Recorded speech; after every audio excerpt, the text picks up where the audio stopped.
In the lecture notes on the dust, we had one section on the emission of the dust, how it is a black body or not a black body, and we had a section on the optical properties of different dust particles, different dust compositions, and how this can be used to use observations to derive the dust properties. So we had this Mie scattering, the Mie theory, approximation, the different limiting cases, and so on. But dust, of course, is, and this is important when we consider how is radiation altered when it passes through a dusty cloud. So, but we also have the case of dust being just a solid body, and it's emitting according to its temperature. It may be a gray body, so there might be some modification of the actual spectral profile, but let's say it's a black body. Then this gives rise to certain observational characteristics that are, for example, used. I show here the example from the star and planet formation lecture, where we see how protostellar objects are classified according to their energy distribution, their spectrum. So that's the curve on the left-hand side that shows as a function of frequency. You see this here, that's the frequency. How much energy is basically emitted by the object. So the left-hand side is what we actually observe. These objects are typically too small to actually resolve. So we just get the frequency information. And on the right-hand side, you have the corresponding sketch of what is the physical situation. So class 0 objects are basically, so if you were in the star formation lecture, you recall maybe the sequence of how star formation takes place. You have a spherical cloud that is collapsing due to gravitational instability, and the pressure increases in the center. So we come to the point where we have a very hot central part that is large, very hot and very dense. And this looks, so this is this core basically, from which later the actual star will be formed. So this is basically a spherical object with a certain temperature. And this looks like the figure that is to its left. Then the next step is that the spherical thing, due to angular conservation, it cannot further collapse to a central point, but it will collapse to a disk. And all the material from the remaining cloud is raining down on the disk. Also due to angular conservation, this is called an active disk, because so that means it is very hot, because the material that is colliding with the disk is depositing its kinetic energy, and we have and it's converted to thermal energy, so it's very hot. So a very hot disk, which is also pretty large. You see here the scale, so like many hundreds of astronomical units. Recall that the radius of the solar system is something like 50, 60, 70 astronomical units. So let's say 100. So this is already like 5 to 10 times larger than the solar system. And this is called class 1 object. And you see on the left-hand side the SED, the spectral energy distribution. And then the next step is that this raining of material on the disk stops. It becomes cooler. It will be warm in the center and cooler further away from the star, and we have a larger gap between the star and the disk. And the disk is smaller, so this is class 2.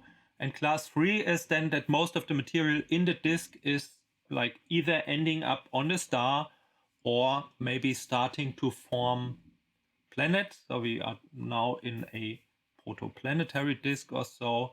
So we have larger gaps, less material, it's cooler, and then this is maybe a class 3 thing, a class 3 object. And the image on the right hand side has been basically designed from the left hand side observations. And of course with the general physics in the back of one's mind, and I wanted to demonstrate how the physics just of black body emission actually leads to this geometrical idea. So please interrupt me if anything is unclear, if you have questions or comments. So first of all, I think I need to ramp up the magnification here. So first of all, an SED, this spectral energy distribution, is basically the flux. So the energy per frequency per certain angle on the sky that is coming through a square centimeter of my detector. Multiplied with this flux multiplied with the frequency is a measure of the total energy emitted by this object that we measure that is emitted also per area and per interval, per frequency interval. So there is a couple of like a unit magic going on with logarithmic differential units here, but leaving that aside, we can compute from f nu this curve here on the left hand side. F nu is the flux, and the flux can be computed from the black body emission. So that's the Planck function here, this b in frequency units. You may recall that you can compute it in frequency intervals or wavelength intervals, and so that these formulas look differently because frequency and wavelengths are anti-proportional.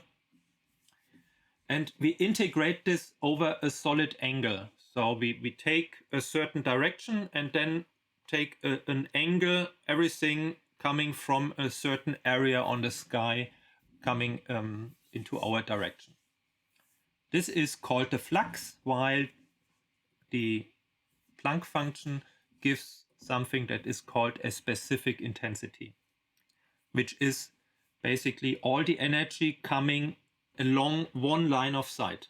Which means the specific intensity doesn't change with distance, because photons flying along a line of sight do not lose energy or while traveling.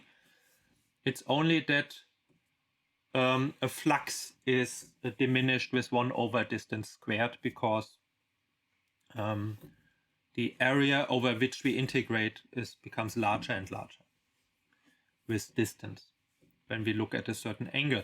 So what we need to do basically to compute this here is we need to compute the flux. And we know how to compute this.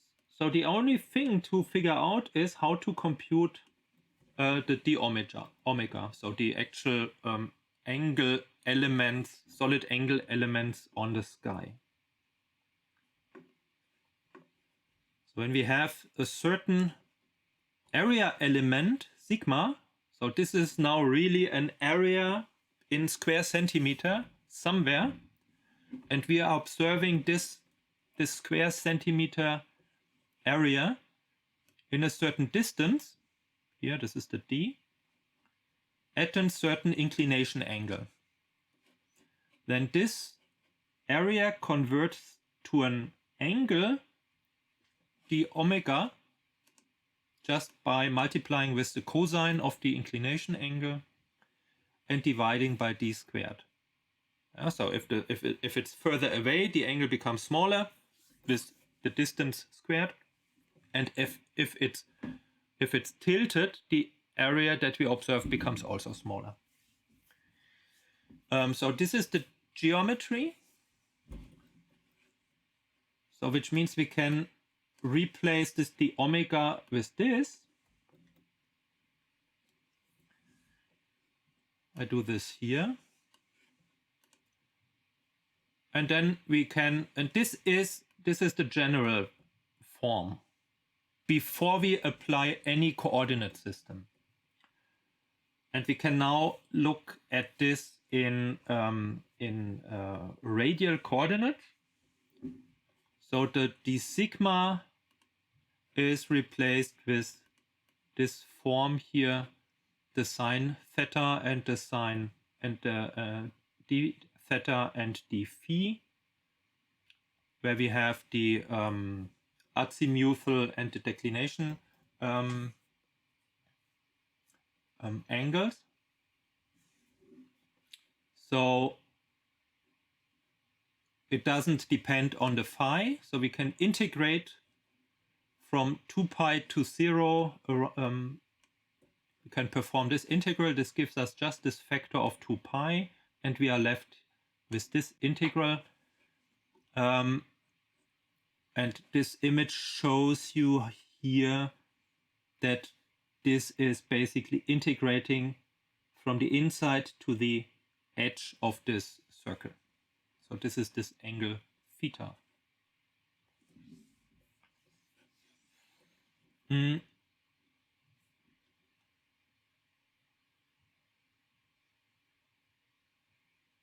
then we can change the coordinates here to get from this expression to convert the theta into an integral over these r, so this radius of this disk.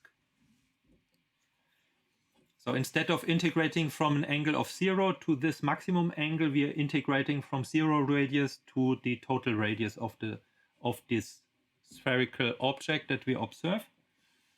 And that means we get this integral. This is convenient because we can now also integrate from, I don't know, let's say this radius to the edge. So we integrate over a ring, an annulus. Okay, good. When we perform this integral, this is just integrating r dr, we get 1/2 r squared. The 1/2 cancels out cancels with the 2, and so our final flux is just the Planck function multiplied with the radius of this thing squared divided by the distance squared.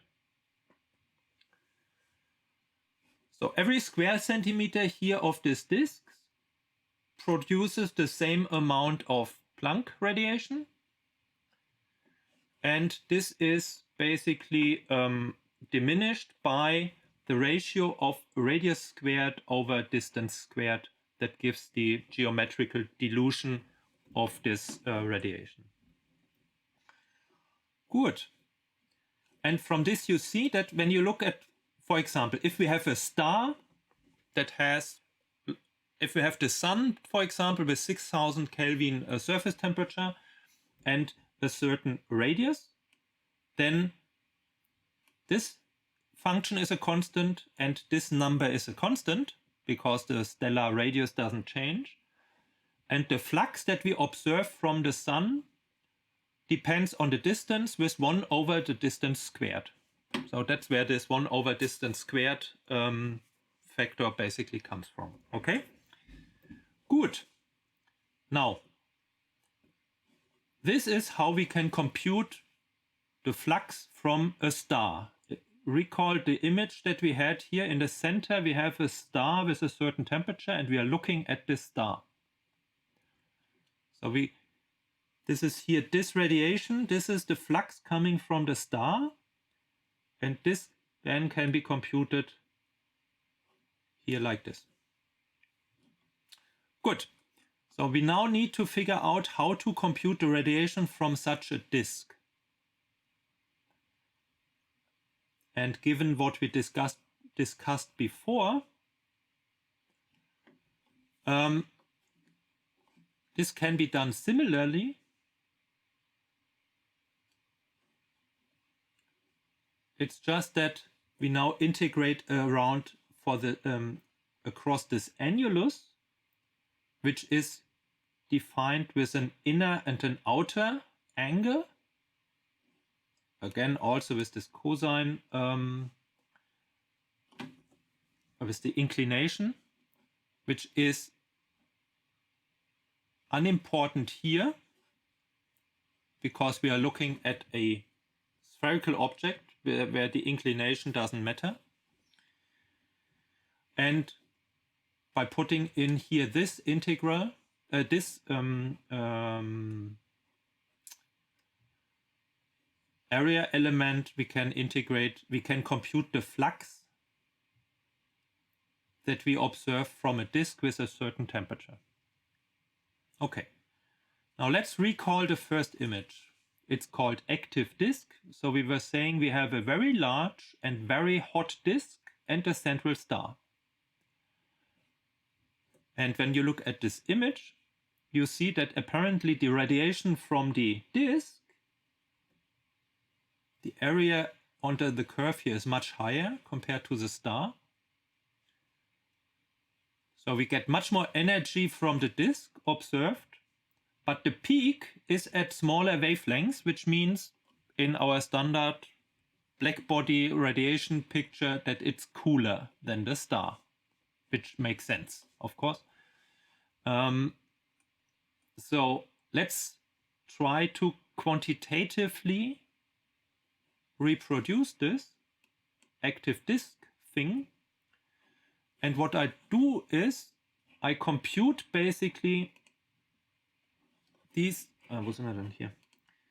I compute this integral for the star, and I compute the same integral for this ring around the star. And the image that I have to change this here. And the general image is that I don't use one ring, but I use 3 different rings that all have the same temperature of 1000 Kelvin. So the right hand side shows you basically the geometry, the components. And here on the left hand side, I put in a central star with 4000 Kelvin. So that's why the peak is here. And a large disk and 3 disks with different radii that all are 1000 Kelvin hot. And you see that this basically gives the same shape and also like many orders of magnitude higher higher disk component. This is probably too high, and the disk is maybe also too big, but just to give you an idea, when I change the temperature of the disk to 500 Kelvin,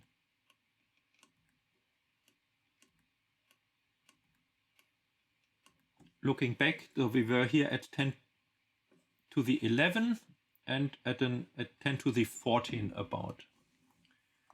So when I recompute this,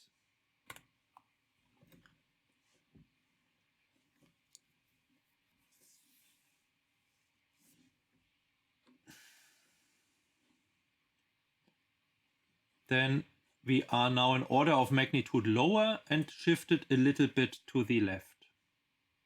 Yeah, because lower temperature means the peak of the Planck function goes to lower frequency, and the integral under the curve is here lower. Probably we would have to change also the area over which we integrate to get this lower. Let's see. We make the whole disk smaller.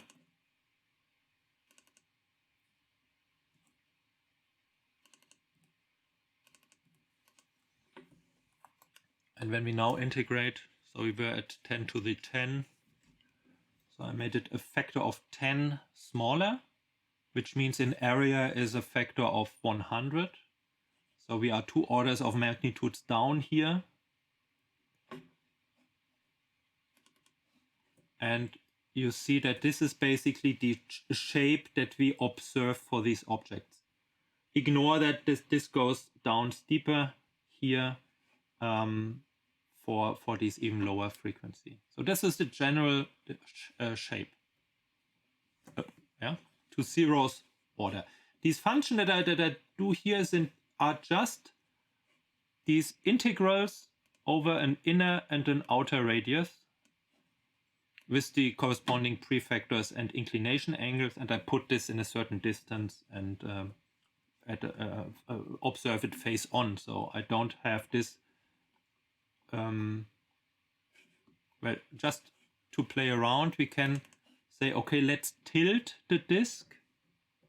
Let's tilt it so that we look at it more from the side. Maybe let's tilt it by 30 degrees and see. So the expectation is that the area now becomes smaller, and this should go down from 10 to the 8, while this stays the same. So it went down a little bit. When we have a stronger inclination, you know that the cosine of 60 degrees is a factor of 0.5, if I'm not mistaken. It doesn't matter. When we have a stronger inclination, this should go down a little bit more. Maybe a little bit. Okay, you see I missed here the...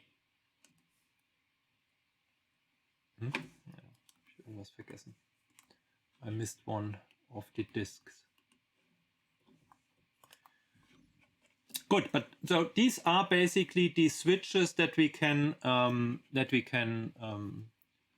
use to modify the shape of our SED to reproduce any observations. Of course, this is a super crude model. I have this later then that typically we can assume that a disk will be not only heated by material that's raining on top of it, but also there is a temperature gradient because the star in the center is also heating, so the disk will be warmer inside and cooler outside, and there are different forms that can be used to model this. I do this here really very hand-wavingly, but just to get the idea. So we saw we can reproduce this active disk. Can we also reproduce the second image, where we have here this disk? And the difference here is when you compare the star and the full thing is that the slope here on the left-hand side is different from a black body. This is a black body slope. This is about 2. In fact, a slope of 2 in the log-log plot. That's just because of the frequency squared behavior of the Planck function. But this is a smaller slope. So with one temperature component or with one black body, you cannot get this because it will always have the same slope. When you look here at the black bodies, the individual components, they all have the same slope. They are parallel here. So how do we get something that is developing like this, going down less steep? And to do this, what you need is you need many rings that have the individual peaks in a sequence going to smaller and smaller frequencies. How do you do this? You do this by rings that are becoming cooler and cooler and cooler, because that shifts the peak. So this slope here is mimicked by a superposition of many peaks that are sitting next to each other. So, and when you add them up, you get here basically a flatter curve.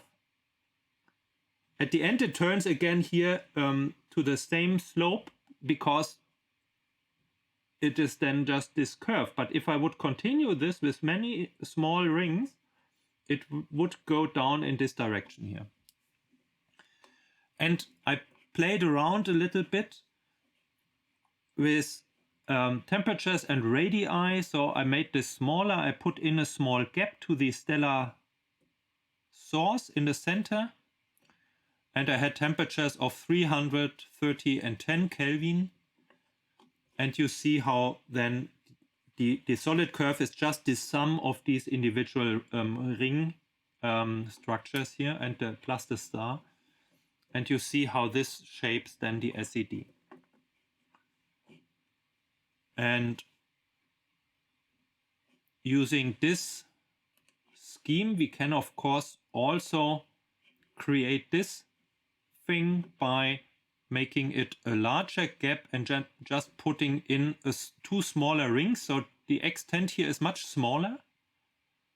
We are just a few hundred astronomical units here and not a few thousand like up there, so that the overall area is smaller and it's overall cooler. And then you see how we get here this second component at a different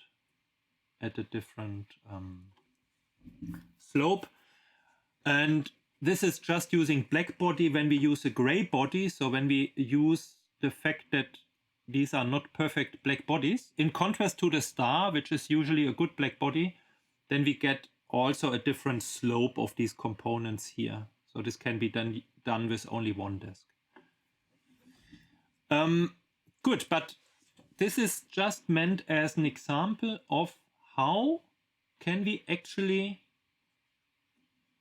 take such an observation of an object that we have no geometrical information about. In our telescope, this is just a point.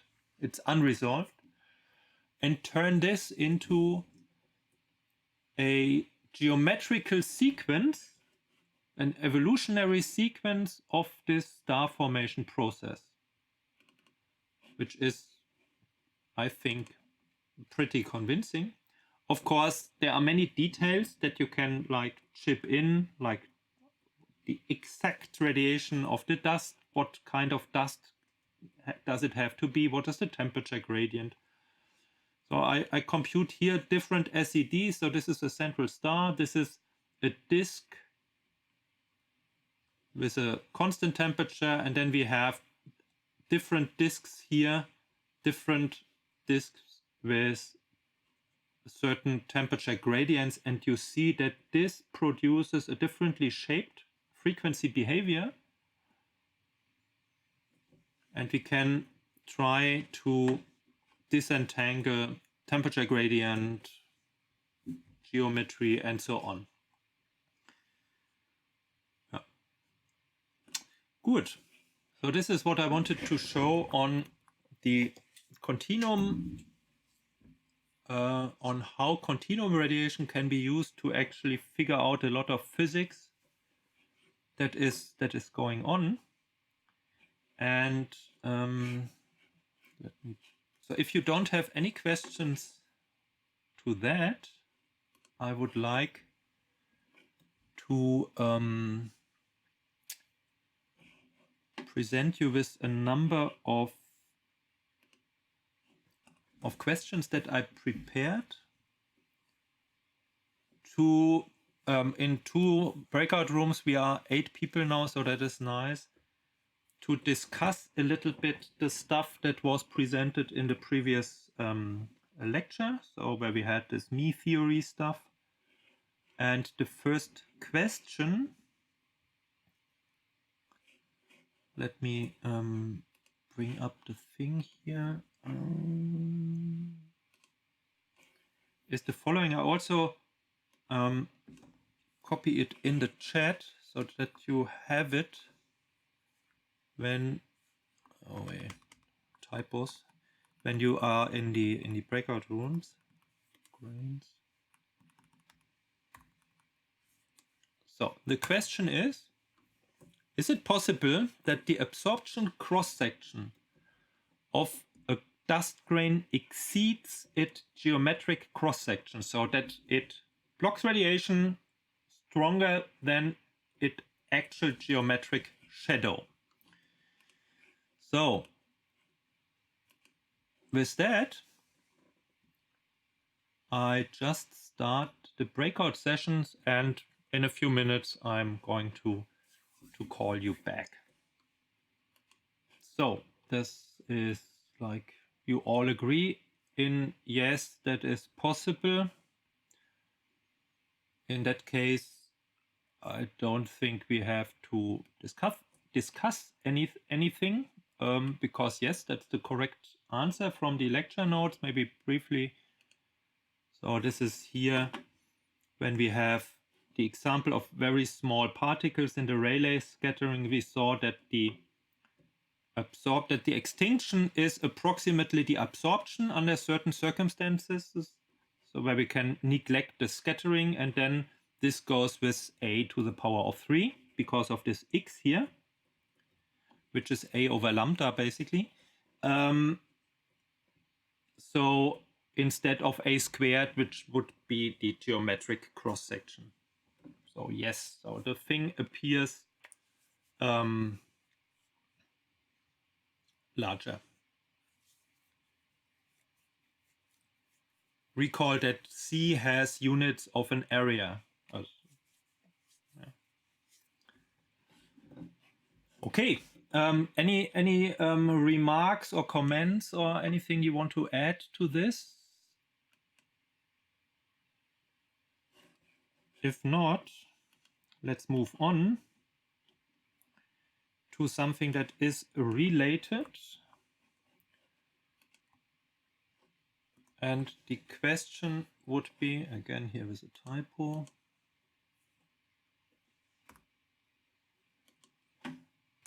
would be the following. When we have two different grains, one is a spherical, so a ball, and the other is a very highly elongated thing, but they have the same volume and they are much smaller than the wavelengths. Which of these grains provides more extinction? The sphere, the elongated grain, or it doesn't matter? So again, just a short session. Here are the breakout rooms again. And in a few minutes, we reconvene and briefly discuss. Release it. So you all agree that they have the same extinction. This is correct. We saw in the lecture that the important information is here the same absorbing volume. So the extinction is basically purely from absorption in the grain from its volume. Very nice. Good. So you carefully studied. That's good. So next. And if you have any comments or questions, just raise them in between whenever it suits you. So the next one is on radiative transfer. So let's say we have two clouds. They have dust with the same total extinction and albedo. And the one dust particles are very small, the other are very large. How does this affect the intensity in the center of the cloud? Where do we have higher intensities in the center of the cloud? In the cloud with the small particles, in this cloud with the large particles, or it doesn't matter? So here we go with the breakout rooms, and I don't know, in 5 minutes or so, I'm going to call you back. finally, we have something to discuss. So here you don't agree. The most of you mentioned the cloud with the small grains, and one voted for the large grain cloud, the other for the same intensity answer. I'm going to briefly sketch my train of thought, my argument for the answer, and then you can try to argue against this if you disagree. Let me bring up the notes here. So my argument goes like this. Depending on the size of the particles, we have a different degree of forward scattering. That's shown in the figure here. So when we have larger particles, radiation is predominantly scattered in the forward direction and less so backward or isotropically to the right and to the left. And that's because it's less and less scattering, but more diffraction at the edge of the particle. Okay, so if particles become larger, we have more of the radiation actually scattered in the forward direction, which is deeper into the cloud. We saw here in the Hennier-Greenstein function that this mean direction of where photons are being scattered to is described by this G parameter, where a G closer to 1 means purely forward and closer to 0 means isotropic scattering.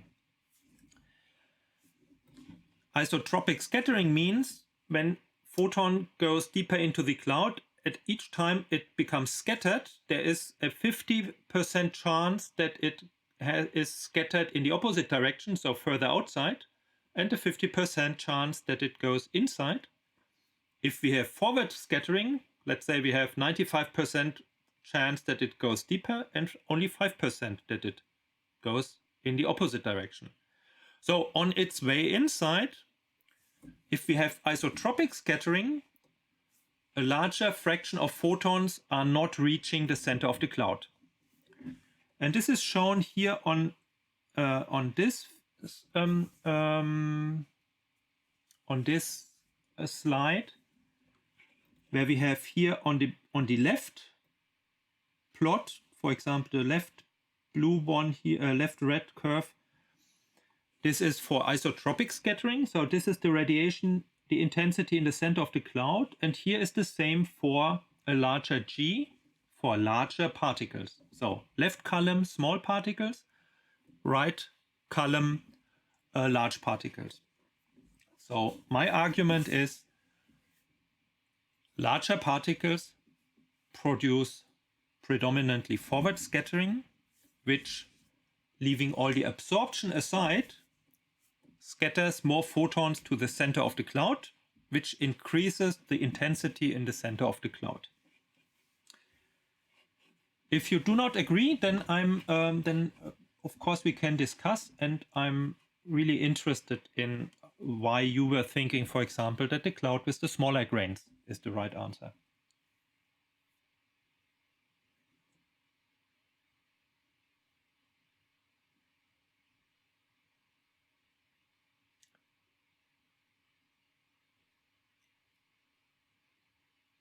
So maybe I should have asked this before to get an answer here. Now everybody is afraid of giving a wrong answer. So there is like, why were you answering the cloud with the small grains? So what were your thoughts? Yeah, super. Please. I thought that a bigger particle blocks a broader spectrum. It blocks a broader spectrum. So here with spectrum you mean more frequencies? Yeah. Okay.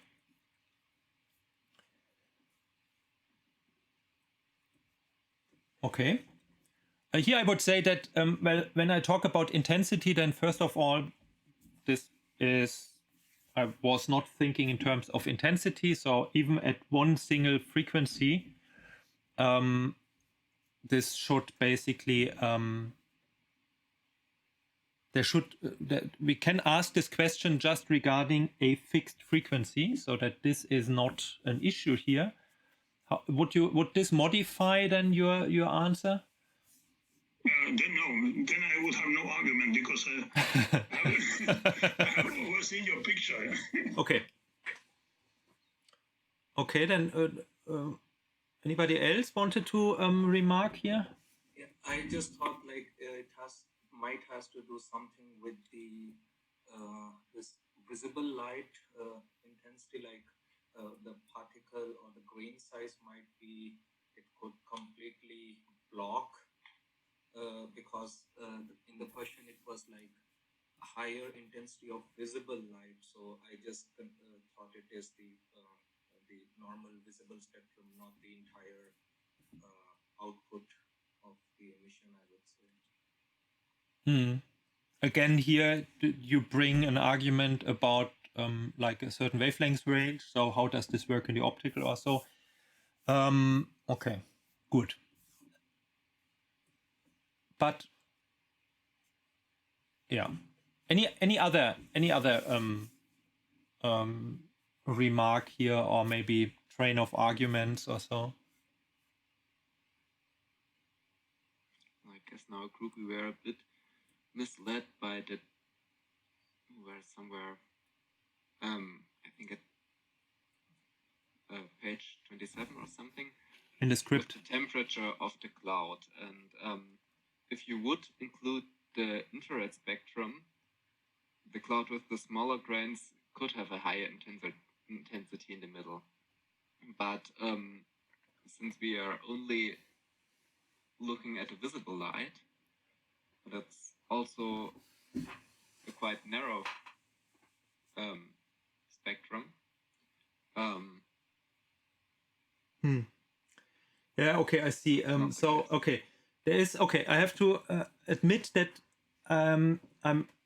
so what you are mentioning here is basically how does the emission of the dust particles contribute to the intensity or the number of photons at some point.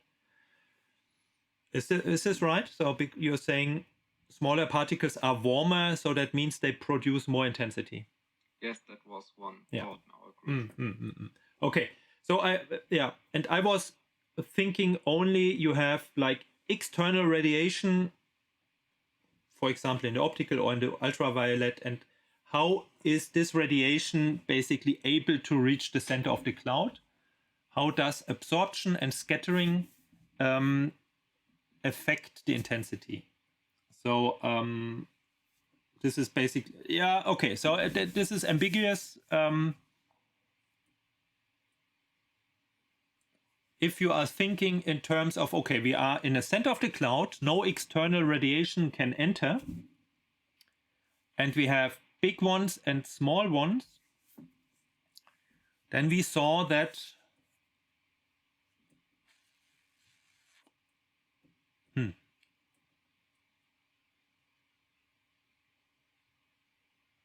now let it phrase differently. If we are looking at millimeter or radio intensities that is produced by the grains, then the smaller grains are warmer and produce more energetic radiation due to the Planck function than the bigger grains. So the radio intensity would be higher in the cloud with the small grains. This is correct. Yes.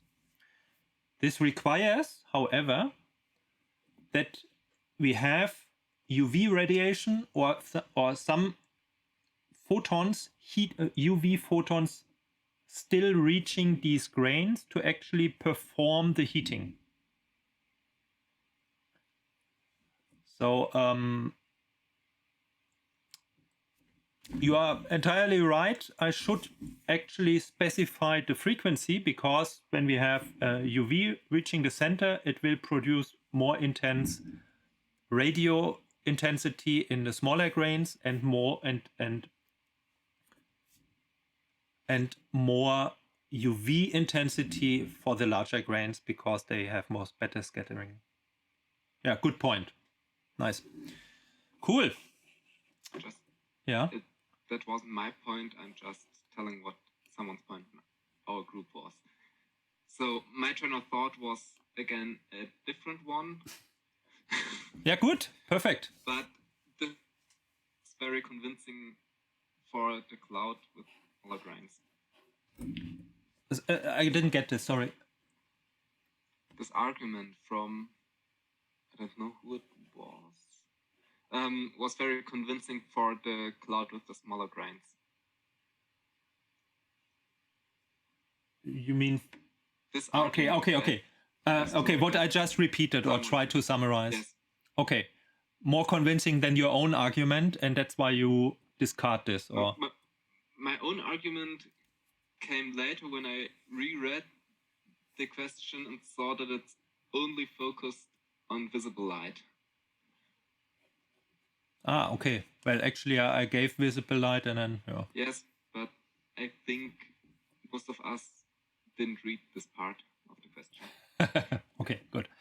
Okay, good. But I hope, I think these two regimes are now a little bit clearer. Thanks for providing here your rationale.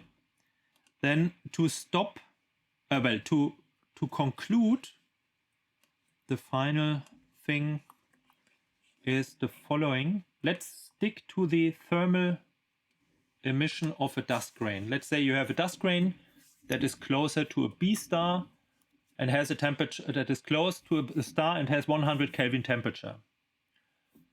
And when you now take it and put it in double the distance to the star, what would its temperature be? So, erneut erstellen.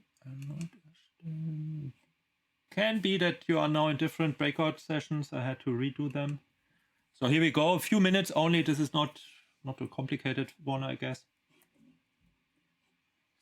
So seems as if we only get 6 answers here. So 2 of you are not decided. Good. And let's stop this here. This is the result. Again, there is a little scatter here. Now I'm doing it oppositely. Does anybody want to argue why he chose his answer? I know that this breaches the anonymity of your answers. If you don't want, that's fine. Then I just present. Anybody? I would. Yeah, please. You already have the right page. Yeah. Maybe. I first had problems interpreting this formula because I didn't know if I should change d squared or r squared.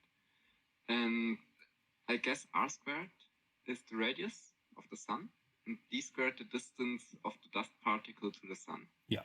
Something like that. Yeah. So I removed, or I regarded the left side of the formula as constant and ignored it.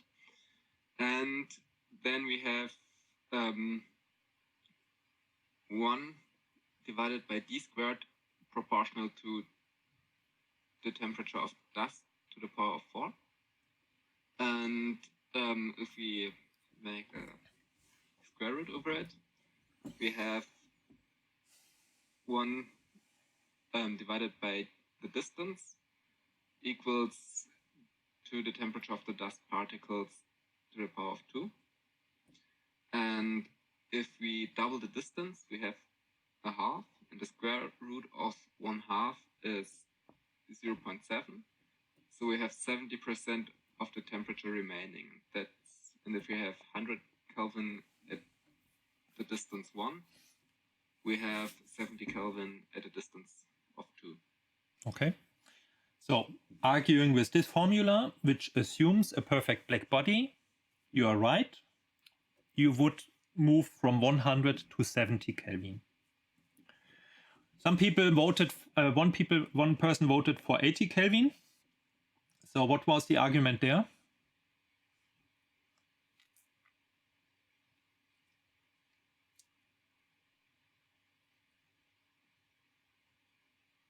Well, I can provide one. My argument would go as follows.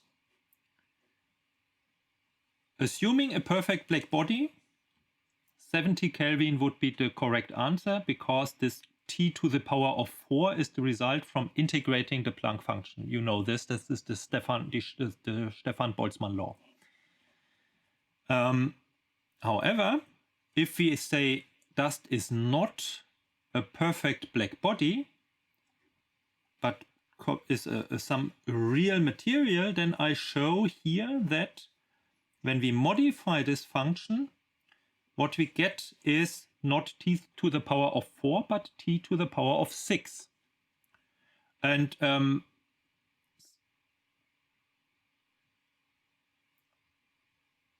putting in the same the same dependence on the distance, so this d squared, we would move on from 1 over the square root of 2 to so this is basically the distance to the power of minus 1/2. We would have to move to the distance to the power of minus 1/3. So doubling is then not 70, a factor of 0.7, but a factor of 0.79, which means 80 Kelvin.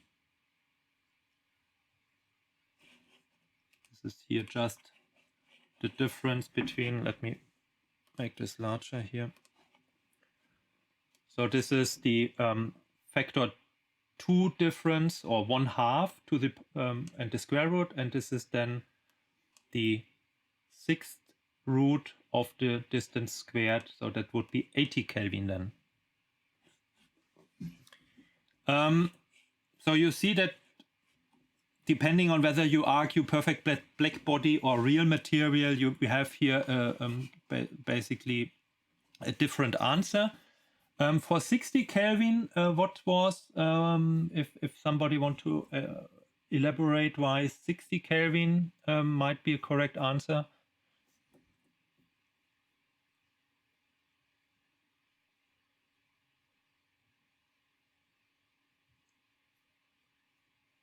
Okay, good. If not, then so so that would be basically my comment on this.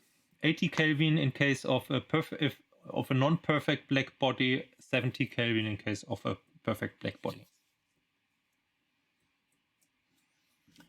Any comments on this, remarks or complaints? Good. Then I think we stop here. Thank you very much for participating. It appears that you carefully studied the notes. That's good. Could answer all the questions. Next week we meet again. We will have a talk. We will have the online evaluation, not of the talk, but of my performance of the last 10 lectures, and maybe even some additional material. So let's see.